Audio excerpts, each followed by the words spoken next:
Hello friends, welcome to Defence Matrix. तो आज हम बात करने वाले हैं YF-23 की और ये जानने की कोशिश करेंगे कि वो लूज़ क्यों कर गया YF-22 से उनके एडवांस टैक्टिकल फाइटर प्रोग्राम में। तो ये जो एडवांस टैक्टिकल फाइटर प्रोग्राम था ये यूएस एयरफोर्स का फ्यूचर एयरक्राफ्ट के लिए, जहां पर उनको नेक्स्ट जनरेशन का एक एयरक्राफ्ट चूज़ करना था सोवियत यूनियन के Su-27 सीरीज़ के फाइटर्स को काउंटर करने के लिए। तो इस प्रोग्राम का जो मेन फोकस था वो एरियल सुप्रीमेसी थी। तो जो कुछ रिक्वायरमेंट्स थी वो ये थी कि जो मनोवरेबिलिटी है वो अच्छी होनी चाहिए, सुपर क्रूज की एबिलिटी होनी चाहिए, यानी कि बिना आफ्टर बर्नर को यूज़ किए हुए सुपरसोनिक फ्लाइट करने में सक्षम होना चाहिए एयरक्राफ्ट। साथ ही साथ जो RCS है वो भी कम होना चाहिए और जो मेंटेनेबिलिटी है वो अच्छी होनी चाहिए। तो ये जो पैरामीटर्स रखे गए थे इनको एक्चुअली दोनों एयरक्राफ्ट ने मीट किया था, चाहे हम YF-23 की बात कर लें या YF-22 की बात कर लें। तो इसमें दो कंपनीज इन्वॉल्व थी, एक नॉर्थरॉप ग्रमन, दूसरी लॉकहीड मार्टिन। नॉर्थरॉप ग्रमन ने बनाया था YF-23 और लॉकहीड मार्टिन ने बनाया था YF-22। तो इन दोनों कंपनियों को प्रायर एक्सपीरियंस था स्टेल्थ एयरक्राफ्ट बनाने में, जहां पर लॉकहीड मार्टिन ने F117 नाइटहॉक बनाया था, वहीं पर जो नॉर्थरॉप ग्रमन है उन्होंने B-2 बॉम्बर्स बनाए थे। तो अगर आप लॉकहीड मार्टिन के F117 को देखें तो उसमें आपको शार्प एजेस दिखेंगे, वहीं पर आप नॉर्थरॉप ग्रमन के B-2 को देखेंगे तो उसकी बॉडी आपको स्मूथ दिखेगी। तो दोनों की जो आइडियोलॉजी थी स्टेल्थ एयरक्राफ्ट को लेकर वो डिफरेंट थी और ये YF-22 और 23 दोनों में दिखती है। अगर आप YF-22 को देखेंगे तो उसमें आपको शार्प एजेस दिखेंगे, YF-23 जो है वो थोड़ा स्मूदर डिज़ाइन था। तो फर्स्ट फ्लाइट जो है YF-23 की पहले हुई थी, टेस्टिंग ट्रायल वगैरह ये सब पहले हुए थे, और लॉकहीड ने अपना जो YF-22 है उसको बाद में अनवील किया था।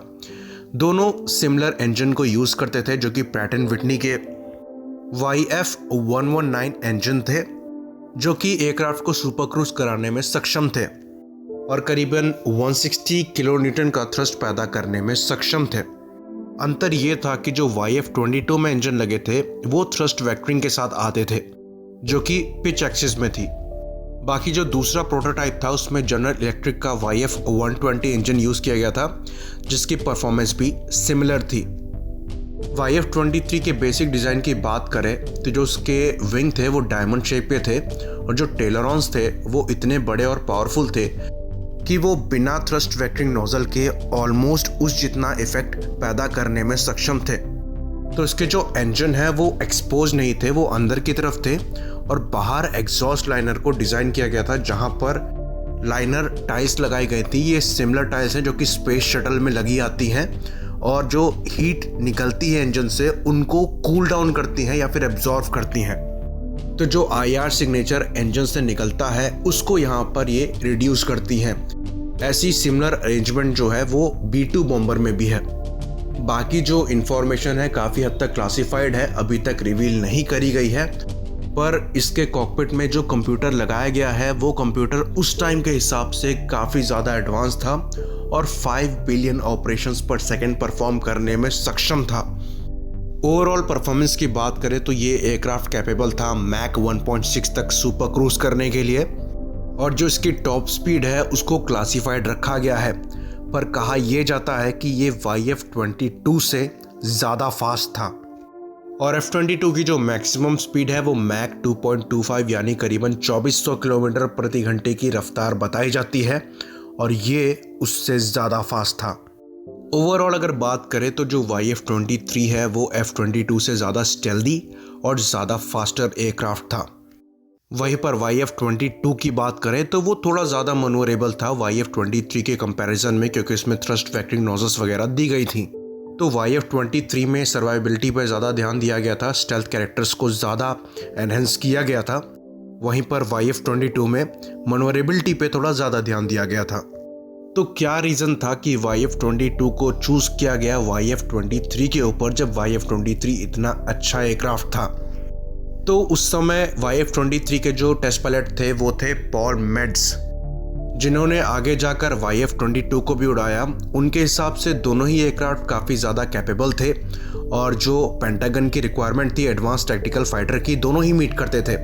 पर पॉसिबल रीज़न उनके हिसाब से ये था कि जो नॉर्थरॉप ग्रमन की टीम थी उसमें मैक्सिमम इंजीनियर्स थे जो कि टेक्निकली अपने एयरक्राफ्ट को समझाने में सक्षम थे। वहीं पर जो YF-22 की टीम थी उसमें मार्केटिंग के भी जो लोग हैं वो इन्वॉल्व थे, तो उन्होंने F-22 की जो मार्केटिंग है वो काफ़ी अच्छी तरीके से की थी। और लास्ट में जो डिसीज़न लेने वाले लोग थे जो कि ज़्यादा टेक्निकल बैकग्राउंड से नहीं थे, उनको इम्प्रेस करने में लॉकहीड मार्टिन की टीम सक्सेसफुल रही। तो ये एक क्लासिक एग्जाम्पल है जो दिखाता है कि मार्केटिंग की वैल्यू कितनी ज़्यादा है।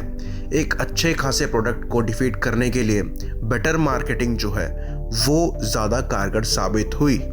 जहाँ पर एयरफोर्स का ये मानना था लास्टली कि उनकी जो कंपैटिबिलिटी है वो लॉकहीड मार्टिन के साथ ज़्यादा बेटर है। और ऐसी सिमिलर चीज़ हम आज भी कई कॉम्पिटिशन्स में देखते हैं जहाँ पर मार्केटिंग पे ज़्यादा ध्यान दिया जाता है। तो YF-23 भले ही सिलेक्ट ना हुआ हो, पर ये एयरक्राफ्ट जो है वो लेजेंड है। और ऐसा माना जाता है कि अभी कोई एयरक्राफ्ट जो एग्जिस्ट करता है F-22 को डिफीट करने के लिए वो YF-23 है। इसी बात पे इस वीडियो को ख़त्म करते हैं। लाइक करिए, सब्सक्राइब करिए। जय हिंद।